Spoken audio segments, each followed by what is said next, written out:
राजा श्रेणी कितना पुण्यवान थे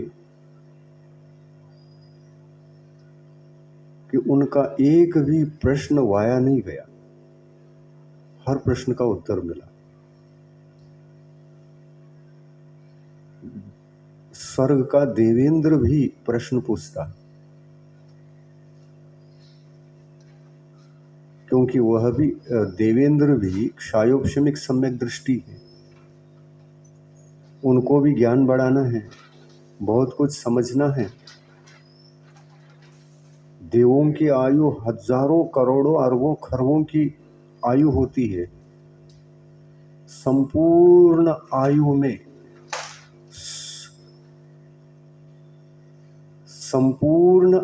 में उनको वो क्या करते हैं, आयु खत्म होने तक बस भगवान से जो सुन करके चले जाते हैं उसी की चर्चा होती है स्वर्ग में। इसी को स्वाध्याय कहते हैं। इंद्र देवता भरी सभा में देवताएं बैठते हैं, वहां स्वाध्याय सुनाते हैं। तो भगवान की वाणी जो सुनने के पश्चात उसकी जो चर्चा होती है वो निसर्ग नियम के सिद्धांत ही होते हैं। निसर्ग में क्या क्या व्यवस्थाएं हैं, ये क्या सृष्टि है, सृष्टि का रहस्य क्या है, ये सब भगवान ही उद्घाटित कर सकते हैं, केवल ज्ञानी। और उद्घाटित उन्हीं विषयों का चर्चा करना स्वाध्याय है।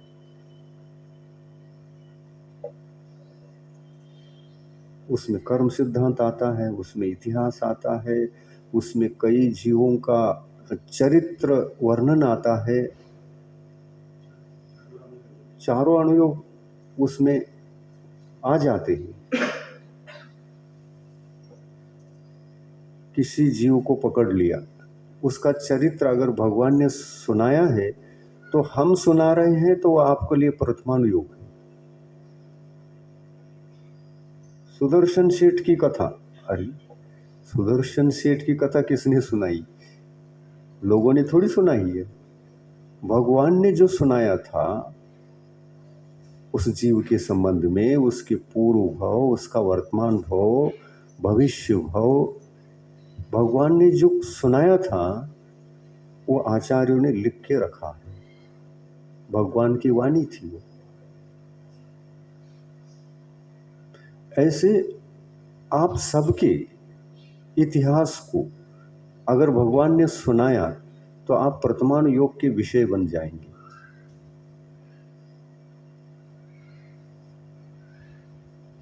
आपके चार भाव पीछे के और चार भाव आगे के और एक भाव बीच का अगर भगवान के मुखारविंद से आया वो सत्य ही रहता है और जैसा है वैसा ही रहता है। उसको अगर सुनाया और समो शरण में बैठे हुए भव्य जीव सुन लिए तो सुना हुआ विषय ही कहेंगे ना, वो कैसे ऐसी दिव्य ध्वनि खिरी, ऐसा व्यक्ति था और उसके चार भव ऐसे थे, वर्तमान भव ऐसा रहा और भावी के उसके भव ऐसे हैं। ये सुनाएंगे, लोग भी वही सुनाएंगे। तो लोग सुना रहे हैं तो उसको कहते हैं प्रथमान योग का स्वाध्याय। हो सकता है वह व्यक्ति सभा में बैठा, स्वाध्याय में बैठा है और उनके बारे में भगवान ने सुनाया है और जो लोग सुन करके आए हैं वो घर में आकर के चर्चा चल रही है। भगवान ने आपके बारे में चार भाव सुनाए हैं, पीछे के चार, आगे के चार और वर्तमान का एक। तो सभा सुन रही है ना, ये वर्तमान योग है। वर्तमान योग क्यों है, प्रामाणिक है इसलिए। वर्तमान योग क्यों है, भगवान की वाणी है इसलिए। नहीं तो हम और आप किसी का चरित्र लिखते हैं तो हम लिख ही नहीं सकते। एक वैसा लिखेंगे और एक वैसा लिखेंगे, हमको क्या पता, पूरा पता तो है ही नहीं।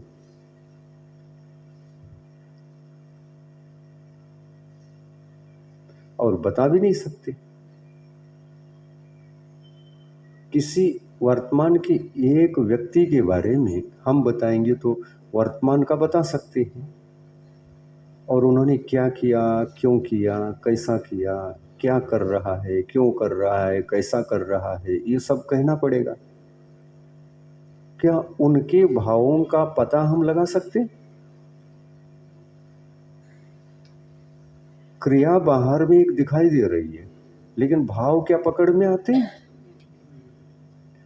तो वर्तमान योग की रचना हमारे माध्यम से नहीं हो सकेगी, वो वर्तमान योग नहीं कहलाएगा,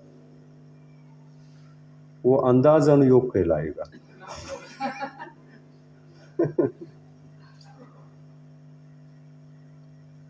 छद्मस्त यानी जिनको केवल ज्ञान नहीं है, सामान्य ज्ञान इस तरह से जो अपन लोगों को है, हमको छद्मस्त कहा जाता है।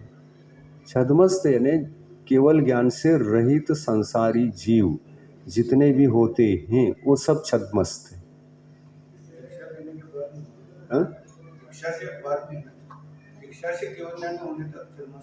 छद्मस्त अवस्था।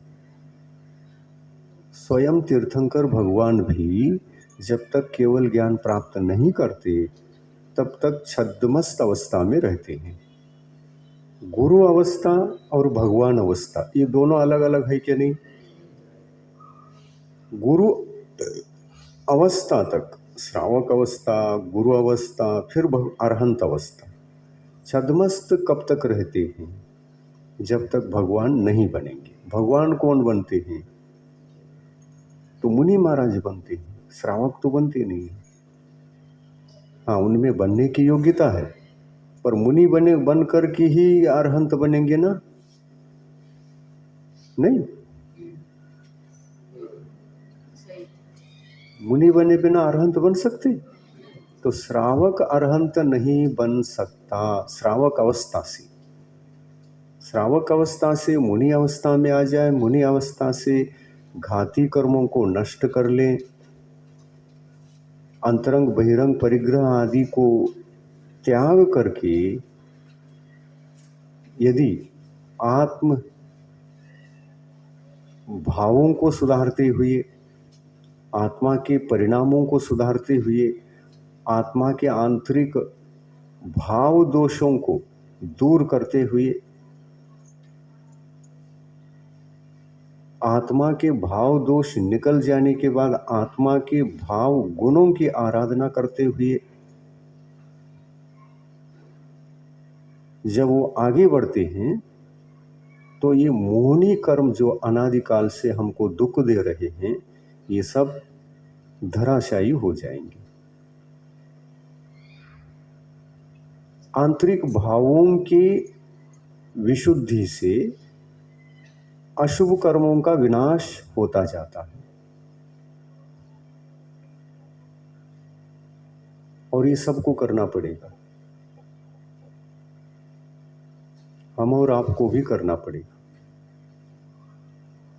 मुनियों को भी करना पड़ेगा।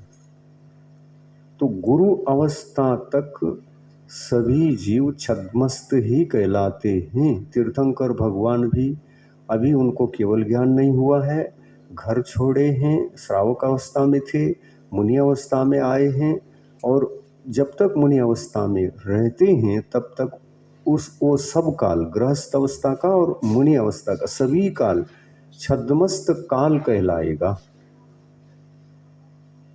वो छद्मस्त काल है। छद्मस्त यानी क्षायोपशमिक ज्ञान अवस्था का काल। और केवल ज्ञान होने के बाद उस ज्ञान को अपन क्या कहते हैं? क्षायिक ज्ञान। भगवान का ज्ञान क्षायिक ज्ञान, अपन लोगों का ज्ञान क्षायोपशमिक ज्ञान। ज्ञान में औपशमिक ज्ञान नहीं होता।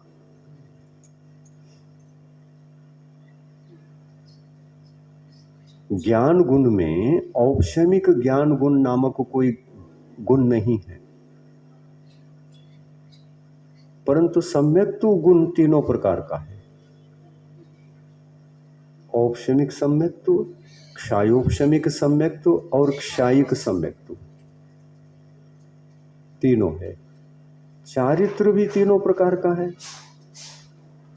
औपशमिक चारित्र, क्षायोपशमिक चारित्र, क्षायिक चारित्र। अब ज्ञान गुण को लाओ इधर, तीनों प्रकार का देखो है या नहीं। औपशमिक ज्ञान है नहीं, कहीं भी जिनागम में भगवान ने ये नहीं कहा कि ज्ञान गुण भी तीन प्रकार का है। औपशमिक ज्ञान, क्षायोपशमिक ज्ञान, क्षायिक ज्ञान, ऐसे तीन भेद नहीं है। ज्ञान में तो दो ही भेद हैं। ऐसा क्यों है? ऐसा है क्योंकि ज्ञानावरणी कर्म के क्षयोपशम से क्षायोपशमिक ज्ञान पैदा होता है। ज्ञानावरणी कर्म के क्षय से क्षायिक ज्ञान प्रकट होता है। ज्ञानावरणी कर्म के उपशमन से, ऐसा है क्या? ज्ञानावरणी कर्म के उपशमन से औपशमिक ज्ञान होता है, ऐसा भगवान केवली भगवान ने बताया नहीं है। क्यों नहीं बताया? वो है ही नहीं, तो बताएंगे कैसे? भगवान उसी को बताते हैं जो है, तो उनके ज्ञान में वह आ नहीं रहा है औपशमिक ज्ञान, तो ऐसे ही बताएंगे क्या? हाँ, छद्मस्त बता सकता है, ठीक है, औपशमिक ज्ञान भी होता होगा। तो ये अंदाज करणानुयोग हो जाएगा, द्रव्यानुयोग हो जाएगा, अंदाज द्रव्यानुयोग। तो अंदाज द्रव्यानुयोग को केवली भगवान की वाणी नहीं कहते।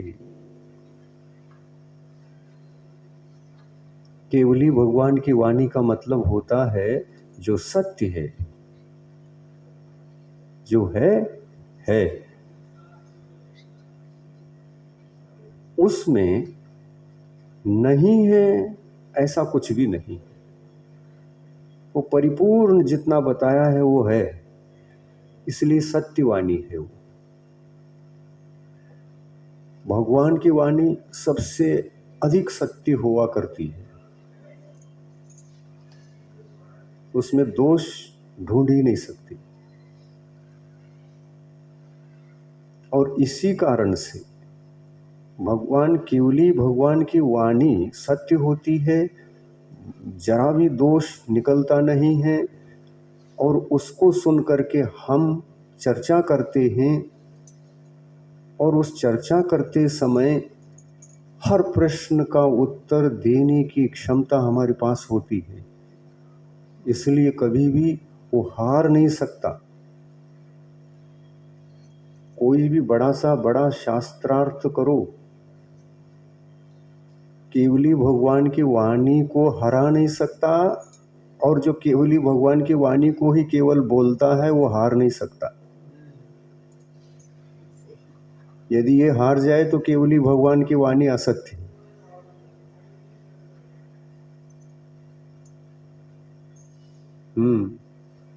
सामान्य नहीं है ये ज्ञान। इस तीन लोक में केवल दिगंबर जैनों में ही मिलता है, और दिगंबर जैनों को कुछ पता नहीं, अंधेरे में बैठे हैं बस।